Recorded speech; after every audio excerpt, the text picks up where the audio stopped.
Hello friends, हूँ आरती तमारू स्वागत करूँ छूँ मारा कुक स्टूडियो में। आज आपणे बनावीशुं सांज माटे मात्र 15 मिनिट में बनी जता एवा एकदम सरस पोचा अने जाळीदार ढोकळा।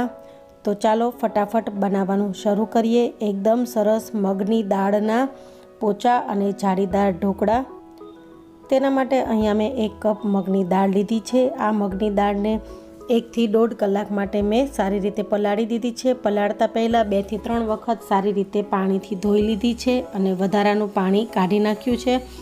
હવે આપણે આ દાળમાંથી અડધી દાળને મિક્સર જારમાં લઈ લઈએ અને સાથે 2 મોટા ચમચા દહીંના એડ કરી દઈએ અને એકદમ સરસ ક્રશ કરી લઈએ।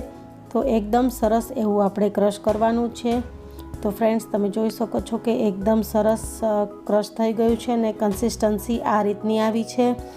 તો હવે આને આપણે એક બાઉલમાં લઈ લઈએ।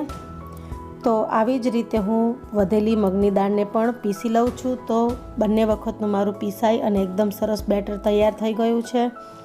તો ફ્રેન્ડ્સ તમે જોઈ શકો છો કન્સિસ્ટન્સી આવી છે। હવે જે માપ આપણે મગની દાળનો લીધેલો હતો તે જ કપથી આપણે અડધો કપ રવો એડ કરી દઈએ। तो रवा ने बेटर साथे सारी रीते मिक्स करी दईए। तो लम्प्स न रहे ए रीते रवा ने बेटर साथे मिक्स करिए। तो फ्रेंड्स एकदम सारू एवं बधु मिक्स थई गयुं छे ने कन्सिस्टन्सी अत्यारे आ रीतनी छे।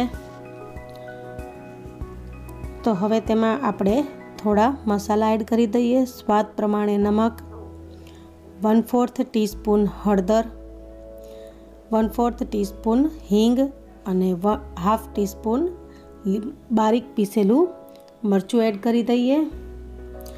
તો બધી જ સામગ્રીને સારી રીતે મિક્સ કરી દઈએ। બધું જ સારી રીતે મિક્સ થઈ જાય એટલે આપણે ઢાંકણ ઢાંકી અને 15 મિનિટ માટે રહેવા દઈએ।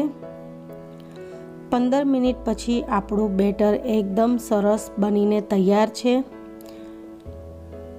तो फ्रेंड्स તમે જોઈ શકો છો કે કન્સિસ્ટન્સી ઢોકળા માટેના બેટરની પરફેક્ટ રેડી છે। તો હવે તેમાં થોડા શાકભાજી એડ કરી દઈએ। તો ગાજર, બટેટું અને મકાઈના દાણા મેં લીધા છે। બધી જ વસ્તુને મેં કાચી જ ઉપયોગમાં લીધી છે। તો શાકભાજી તમને જે ભાવતા હોય તે આમાં એડ કરી શકો છો। તો બધા જ શાકભાજીને સારી રીતે મિક્સ કરી દીધા છે। હવે તેમાં આપણે 1/2 ટીસ્પૂન જેટલો ઈનો અથવા તો बेकिंग सोडा एड करी दईए। तो मैं अहींया बेकिंग सोडा लीधो छे। तो सारी रीते मिक्स थई गयुं छे। तो हवे तेमां आपणे 1 टीस्पून जेटलुं तेल एड करी दईए अने तेलने पण बेटर साथे एकदम सारी रीते मिक्स करी दईए। तो तेल अने बेकिंग सोडा सारी रीते मिक्स थई गयो छे। तो हवे आपणे अहींया ढोकळा मूकवा माटेनी थाળી में पहेलेथी ज तेलथी ग्रीस करीने राखेली छे तेमां आपणे बेटर एड करी दईए। तो आटला बेटरमांथी आपणी 2 थाળી तैयार थशे। बेटरने सारी रीते आवी रीते फैलावी दईए। तो बंने थाળી मारी एकदम सरस तैयार छे अने ढोकळियुं मैं पहेलेथी ज गरम करवा माटे मूकी दीधुं हतुं। तो पाणी एकदम सरस गरम थई गयुं छे। तो हवे तेमां आपणे ढोकळानी थाળી मूकी दईए। उपरथी लाल मरचुं पाउडर अने धाणा भाजी एड करी दईए जेथी ढोकळानो स्वाद खूब सरस आवे अने देखावे पण ढोकळा खूब ज सरस बने। तो बंने थाળી में आवी रीते लाल मरचुं अने धाणा भाजी स्प्रिंकल करी दईए अने ढांकी अने 12 થી 15 मिनिट माटे आपणे हाई फ्लेम पर ढोकळाने थवा दईए। तो 15 मिनिट पछी आपणे चेक करी लईए। तो फ्रेंड्स तमे जोई शको छो एकदम सरस आपणा ढोकळा बनीने तैयार छे। तो आपणे 3 થી 4 मिनिट माटे ढोकळाने ठंडा थवा दईए। पछी तेमां आपणे कापा करी लईए। तो अहींया हूँ चोरस कट करूँ छूँ। तमे डायमंड शेप में पण कट करी शको छो। तो फ्रेंड्स एकदम सरस एवा आपणा ढोकळा बनीने तैयार छे।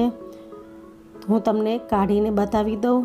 तो मगनी दाळना ढोकळा आपणा खूब ज सरस बन्या छे। जाळी पण परफेक्ट बनी छे। आई होप आजनी मारी रेसिपी पसंद आवी हशे। विडियो लाइक करो, फ्रेंड साथे शेर करो, चेनल सब्सक्राइब करी साथे आपेलुं बेल आइकन प्रेस करजो। आवा ज नवा विडियो मळता रहेशे।